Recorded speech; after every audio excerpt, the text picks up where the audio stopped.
சகோதரர் பக்த சிங் அவர்களின் ஊழியத்திலிருந்து விடாய் துணிக்கேற்ற வார்த்தைகள் மார்ச் மாதம் 10ஆம் தேதி.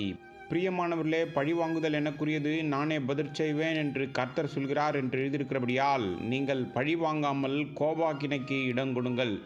ரோமருக்கு எழுதிய நிருபம் 12வது அதிகாரம் 19வது வசனம், 1 சாமுவேல் புஸ்தகம் 24வது அதிகாரம் 1லிருந்து 8வது வசனம் வரை நாம் காணக்கூடியது 3வது கல்லாகும்.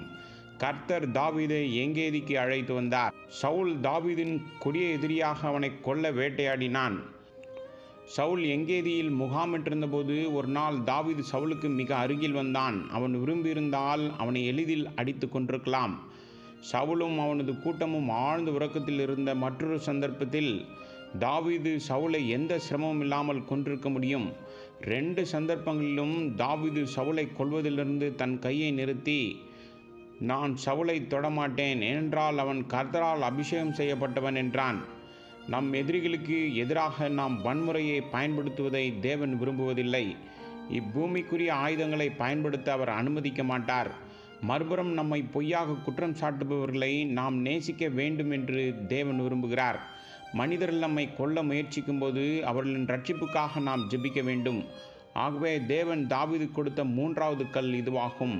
அவன் தனது பாதுகாப்பிற்காக எந்த இப்பூமிக்குரிய ஆயுதத்தையும் நம்பக்கூடாது. மேலும் அவர் நம்மை பாதுகாப்பார் என்று தேவன் மீது நம்பிக்கை வைக்க வேண்டும். நமக்கு எதிராக எதிரியின் எந்த ஆயுதமும் வாய்க்காதே போம். பல வருடங்களுக்கு முன்பு என் நண்பன் ஒருவன் என்னை பார்க்க வந்தான். எனக்கு எதிராக யாரோ ஒருவர் எழுதிய கடிதத்தை காட்டினான். என் நண்பன் என்னிடம், சகோதரனே, எனக்கு பவர் ஆஃப் அட்டர்னி கொடுங்கள். இந்த மனிதனுக்கு எதிராக நான் நீதிமன்றம் செல்வேன். எல்லா செலவையும் நானே ஏற்றுக்கொள்கிறேன். உங்களுக்கு எதிராக இவ்வளவு கேவலமான விஷயங்களை எழுத அவனுக்கு எவ்வளவு தைரியம் என்று சொன்ன நான் பதிலளித்தேன். ஏசியா தீர்க்கதரிசியின் புஸ்தகம் 54வது அதிகாரம் 17வது வசனத்தை நான் விசுவாசிக்கிறேன். உனக்கு விரோதமாய் உருவாக்கப்படும் எந்த ஆயுதமும் வாய்க்காதே போம். இது கர்த்தருடைய ஊழியக்காரரின் சுதந்திரமும் என்னால் உண்டான அவளுடைய நீதியுமாய் இருக்கிறது என்று கர்த்தர் சொல்கிறார். அந்த நேரத்திலிருந்து 3 மாதம் முழுவதாக அந்த கேவலமான கடிதத்தை எழுதி அந்த மனிதனுக்காக ஜெபித்து கொண்டே இருந்தேன். தெருவில் அவனை சந்திக்கும் போதெல்லாம் அவனிடம் தன்மையாகவும் அன்பாகவும் பேசுவேன். அவன் எனக்கு எதிராக இவ்வளவு ரகசியமான காரியங்களை செய்தான் என்பதை நான் அறிந்திருக்கிறேன் என்பதை அவன் ஒருபோதும் தெரிந்திருக்கவில்லை. 3 மாதங்களின் முடிவில் அவன் எங்கள் கூட்டத்திற்கு கலந்து கொள்ள வந்தான். கூட்டம் முடிந்ததும் என்னை சந்திக்க வந்தான். அவன் என்னிடம் 5 நிமிடம் பேச அனுமதி கேட்டான். கண்களில் கண்ணீர் வடிந்தது. நான் அவனிடம், நீங்கள் எதையும் சொல்வதற்கு முன் நான் ஏற்கனவே மன்னித்து விட்டேன் என்று சொல்ல விரும்புகிறேன் என்றேன். அவன் திடுக்கிட்டு, நான் உங்களிடம் என்ன சொல்ல வேண்டும் என்று உங்களுக்கு எப்படி தெரியும்? நான் அதை 3 மாதங்களுக்கு முன் அறிந்தேன் என்று சொன்னேன். ஆனால் நான் ஏற்கனவே உன்னை மன்னித்து விட்டேன், அதற்காக நான் ஜெபித்து கொண்டே இருக்கிறேன் என்றேன். அதன் பிறகு அவன் எனக்கு அன்பான நண்பனானான்.